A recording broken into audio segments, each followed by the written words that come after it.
Tenho feito questão de numerar todos os vídeos que estão relacionados com os relatos verídicos desta história triste e infeliz que aconteceu na Igreja do Bom Jardim da Congregação Cristã em Portugal, na cidade do Porto.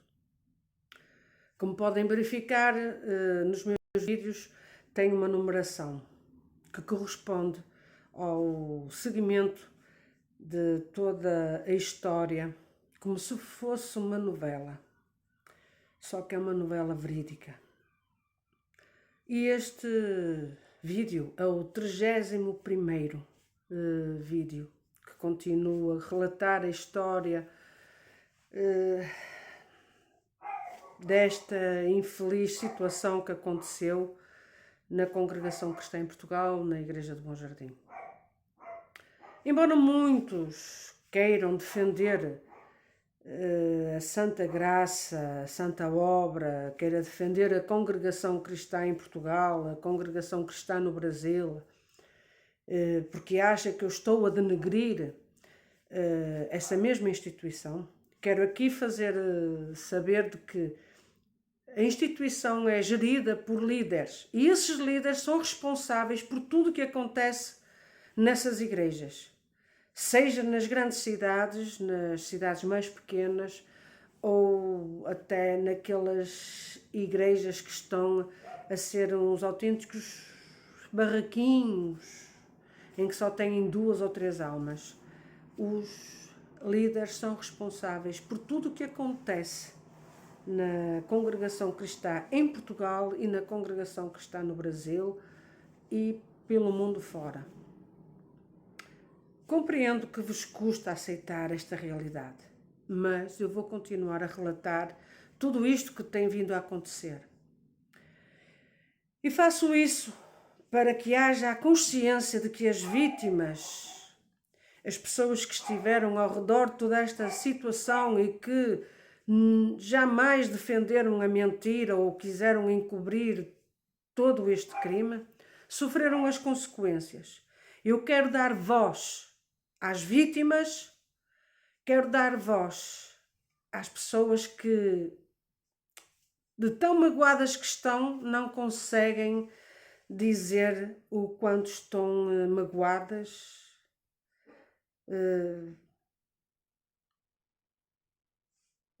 Acho que nem há palavras para exprimir aquilo que lhes aconteceu simplesmente por defender a verdade. Estão dilaceradas,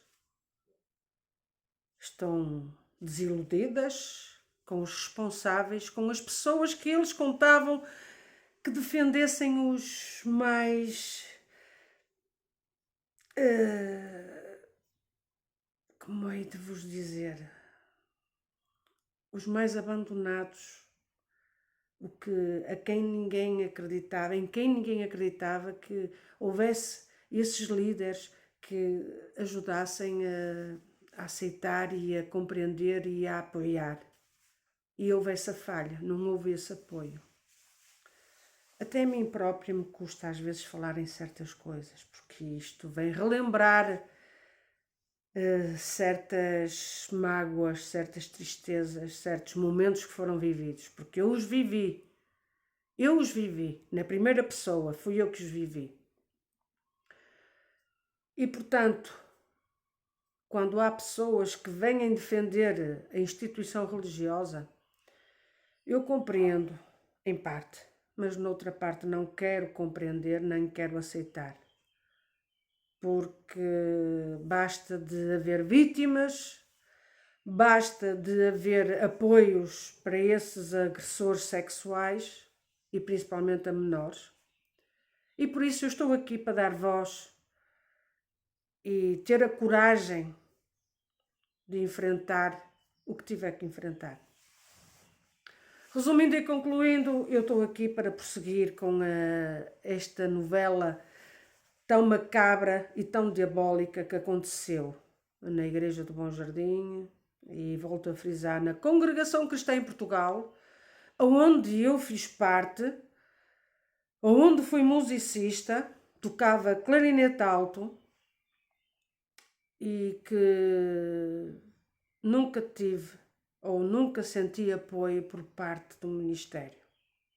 Mas eu sou um caso à parte porque fui testemunha. Mas as vítimas, essas, têm que ter alguém que as defenda e que dê voz ao seu sofrimento. Embora eu não seja a melhor pessoa para dar voz a esse sofrimento, porque não senti na pele aquilo que as vítimas sentiram. Mas quero vos dizer que, continuando com esta infeliz história, quero vos dizer que após a detenção do encarregado abusador, as coisas se complicaram ainda muito mais na Igreja de Bom Jardim para as vítimas, e principalmente para as vítimas, e para quem denunciou. E em terceiro lugar, para quem defendeu a verdade. Se até aqui as coisas não estavam bem, após isso ainda pioraram cada vez mais.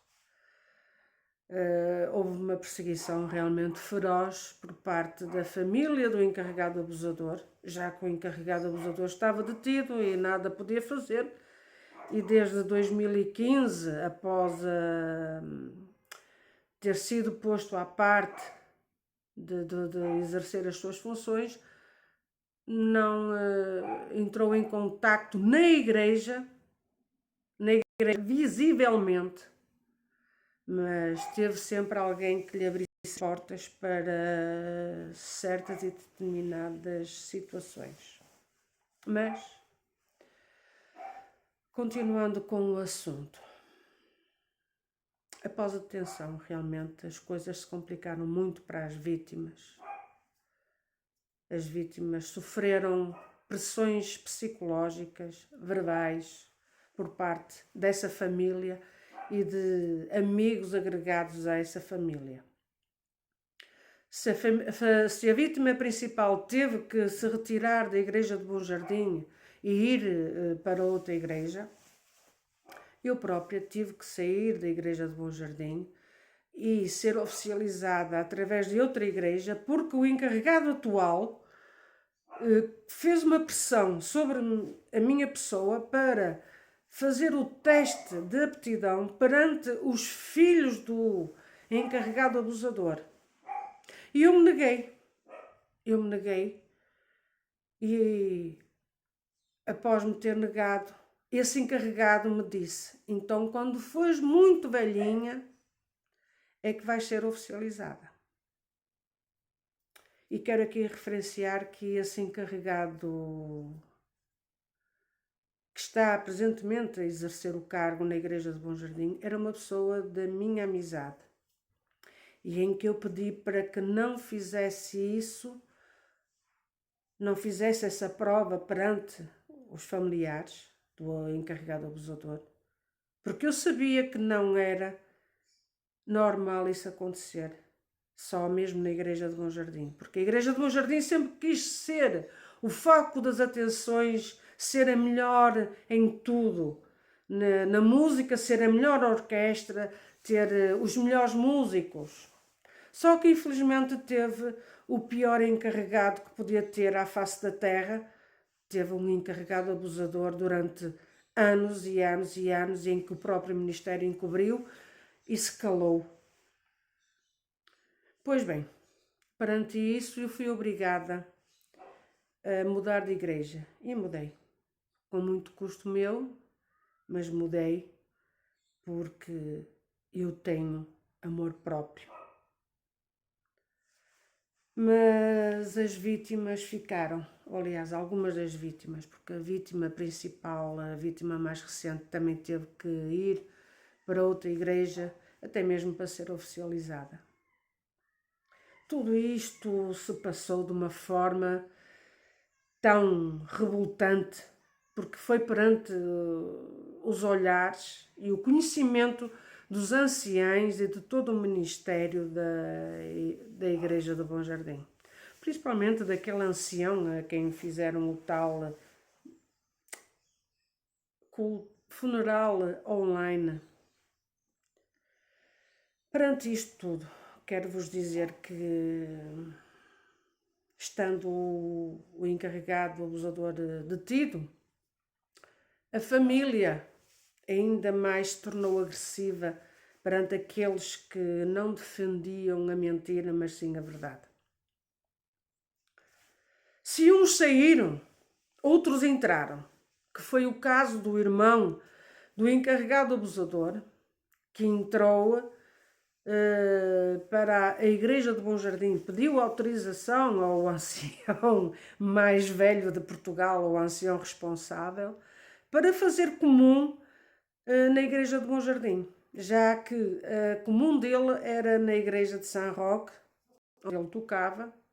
Já tinha sido a Igreja da Ariosa, já tinha sido outras igrejas, mas após isto quis, portanto, dar apoio à família mais chegada, aos sobrinhos e à cunhada, quis dar um apoio à família do encarregado abusador e fez questão de fazer parte da Igreja de Bom Jardim.